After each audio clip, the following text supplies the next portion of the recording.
I think the Yone could also be fine. He will struggle in the early lane, but you know in the side lane and the scaling, he does have that advantage later on. Yeah, I think basically what they were doing is, and then all of a sudden, in comes the Nico ult, in comes the Galio ult, in comes all these things. So I feel like the draft was fairly predictable. Both teams clearly have defined playstyles. If you're looking like, you know, just standard comps, I feel like T1 has a pretty big edge, but if there were a way to win, I think for 100 Thieves, just full sending it, so I don't mind it whatsoever. Yeah, Dokla's still holding onto his TP though, and Guma is top, so there is a potential for a 5v4 if they want to try to go for it, but of course, they are too late. But early smite the River steal! stole it away with a crash down coming in from Ayla. 100 Thieves are thinking about a fight, but Faker's already level 6. Ayla with a flash away. River stepping forward here with a shield, with a heroic entrance. Forces another flash, this time from River. 100 Thieves, yes, they overstay. Yes, it costs their summoners, but a heroic Comet Spear from River steals the objective right in front of T1. It's normally Guma pulling these off, but Guma's not here. The true smiter on 100 Thieves is on the other side. Auto, smite, 4 HP. That's 4 too many, as River's going to be able to grab it. I love the guy in the audience who's literally doing Pepe hands as his reaction, as T1 are going to be a little bit disappointed with that, as now River shows up in the mid lane with a Grand Starfall. Point and click there for the stun, and it's first blood over to Quid. This is what 100 Thieves wanted when they drafted Akali. He does not want to use that. They know that Quid still has the ultimate, so he could get away defensively just with that. Comet Spear and the rest of the ulti coming in now as the Grand Starfall sets it up. Carry is knocked down. 100 Thieves, they find themselves a free kill, and now that's a 2-0 game in their favor. The shockwave from Faker at the very end of the fight doesn't do anything. The taunt hard counters Akali Smoke so well, and Ayla gets caught by Tangle Barbs, but only loses a small chunk of HP. River jumps in after Keria, who drops a Pop Blossom defensively and immediately then flashes over the wall to get to safety. Yeah, Absolutely. Going to be really difficult. Ayla's trying to wrap around here on Owner, make sure that he can't actually walk up for any chance at a steal. But T1 can just play mid. They're just going to actually knock down this tower here. So yes, they will lose the Herald, but here comes River. River jumps in, Gumayushi immediately into the ulti. River tries to follow him, but the hero's entrance locks up the enemy jungler. And T1 takes the first turret. They take a kill, and now Quid is trying to come in to take revenge. Owner is your first target. He's down to 200 HP. He tries to get away with the perfect execution. Lives up to the name. Quid gets it done. Nicely played there from 100 Thieves to respond to the nice play that T1 started with. It's a 1-for-1 trade, but T1 taking the turret means they come out on top. You're absolutely right, Flowers. A nice sequence from both sides as T1 acknowledge that they cannot contest the Herald, so they invest their resources into mid. But now, TP top lane. Faker in a little bit of danger here. Equalizer to slow him down as he tries to escape. Dokla's got to be careful chasing after this. Quid has no ulti on the Akali. Faker trying to make his way all the way out. A beautiful shockwave. Dokla's down to make it a 1-for-1, but 100 Thieves still get him. It really doesn't add a whole lot of power, but it's the ability to upgrade the boot an additional time after the first 2 big items are completed. Killer Instinct from FBI. Pop Blossom to follow it up here. Carry on the defense as Ayla wanted to use the Magnet Storm.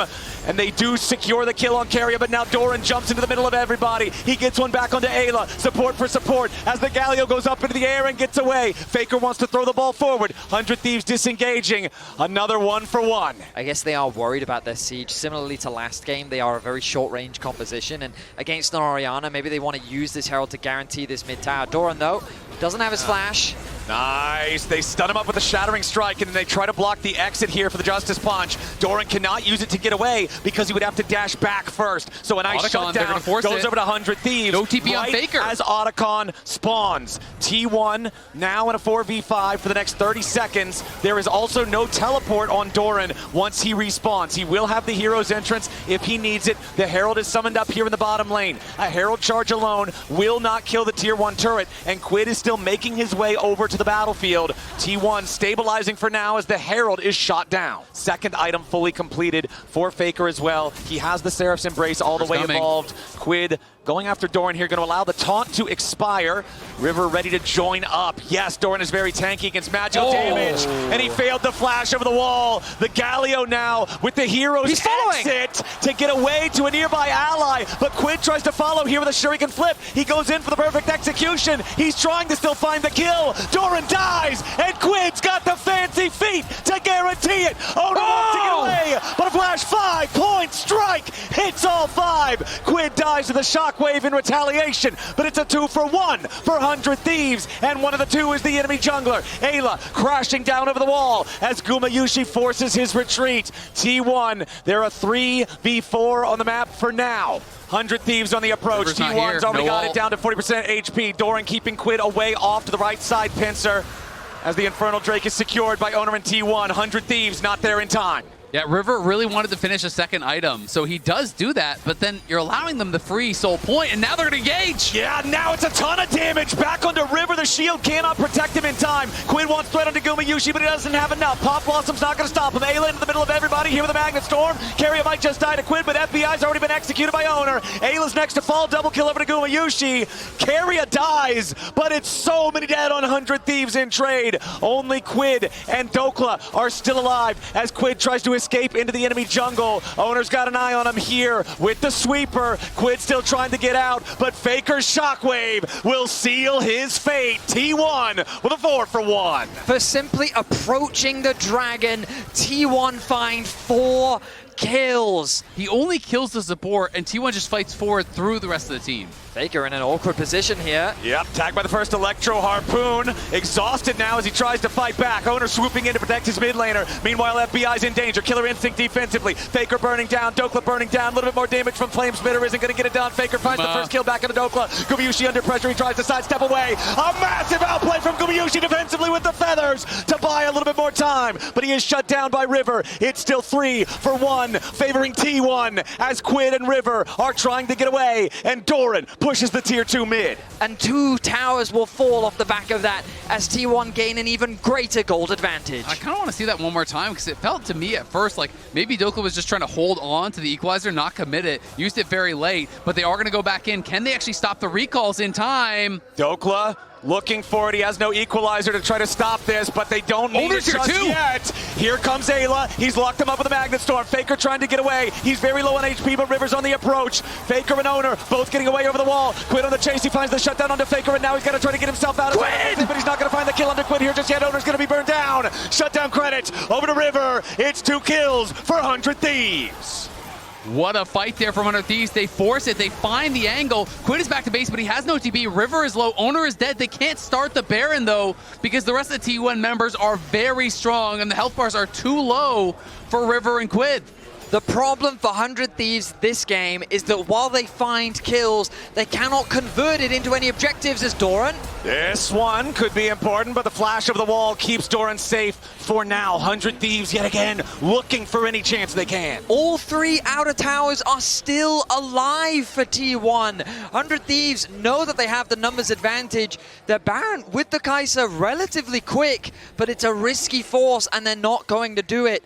100 Thieves need to be converting these kills into something to turn this game around. 100 Thieves have not claimed a single turret this entire game, Keria. like you say, Vedius. Keria has been spotted out. Important to note, T1 also ahead, 29 flower petals as Owner goes in for the Cataclysm. They're ready to back it up with Faker and Gumayusi. It's 2 kills for free, 1 for each of the T1 carries. And now with the top laner and jungler down on the 100 Thieves side, T1 are feeling emboldened. Doran just distracting everybody here in the mid lane as the rest of T1 begins the Baron. The positioning was scattered for 100 Thieves, and T1 are so quick to pounce. They take out the jungler, they take out the top laner, they convert it into a Baron, and now they've got firm grasp over game 2. Keria is there. All right, first inhibitor turret already down. Into the back line goes River, but into the front line goes Keria. Pop Blossom. FBI's already down, and Ayla's going to follow. River dies to the back line of T1. It's 4 dead already, and with only Quid alive, T1 is ready to end this game. The shockwave will not find the Akali. Quid will waste as much time as he can, but it will not matter. 100 Thieves left it all on the Rift in their final series series of League of Legends, but the winningest team in the history of the game will not be stopped here. T1, move on.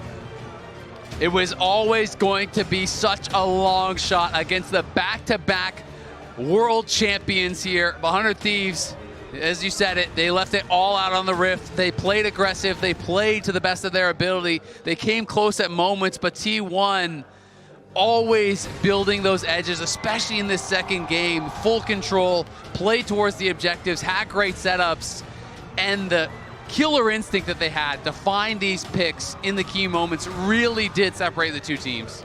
T1 will move to 2-2. They still need another series to make their way towards the quarterfinals.